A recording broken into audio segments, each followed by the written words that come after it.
My next video is on the cleanup and reinstallation of the tailstock of my ENCO 1340 lathe. You would think there couldn't be much wrong with the tailstock, but things you can't see when you're inspecting a lathe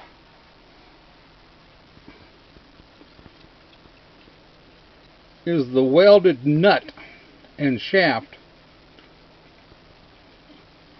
on the adjustment collar that goes on the locking cam to lock the tailstock in place.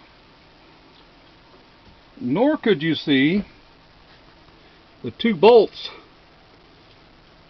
that goes through those two holes were not in the tailstock. The only thing holding the top and bottom of the tailstock together was the tailstock alignment adjustment bolts.